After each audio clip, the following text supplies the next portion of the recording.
হাসিনার সাথেই দ্বন্দ্ব হয়তো এত প্রকট হতো না যদি না ডক্টর ইউনুস 111-এর সময় -2 ফর্মুলায় যুক্ত হতেন।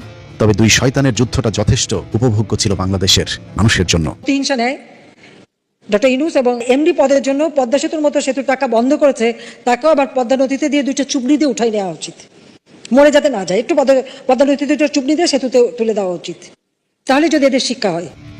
হাসিনা ব্যক্তিগত আক্রমণ দেখালেও ডক্টর ইউনুসের বিরুদ্ধে অভিযোগ ছিল সুনির্দিষ্ট। বাংলাদেশ ব্যাংক সূত্রে জানা যায় ডক্টর মোহাম্মদ ইউনুসের সাউথ ইস্ট ব্যাংকের 021210002061 নম্বরের অ্যাকাউন্টে 2000 সাল থেকে 2023 সাল পর্যন্ত 118,27,76,368 টাকা বিদেশি অনুদান এসেছে। এই অর্থের প্রায় অর্ধেক 47,89,96,552 টাকা এসেছে 111 সরকারের সময়ে।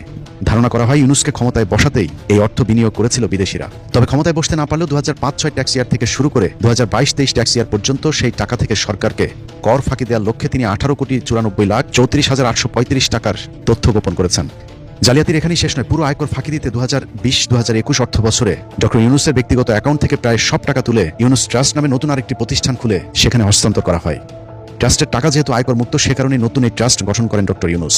এ ধরনের ফান্ডের ক্ষেত্রে সরকারকে 15% কর দিতে হলেও ইউনুস সেই করের টাকাও ফাঁকি দিয়েছেন। আর এ কারণেই ডক্টর ইউনুসের বিরুদ্ধে ট্যাক্স ফাঁকির মামলা হয়েছিল। সেই মামলাতে তার বিরুদ্ধে শাস্তি হলেও ইন্টারিম সরকারের প্রধান হয়ে তিনি সেই মামলা থেকে অব্যাহতি নেন।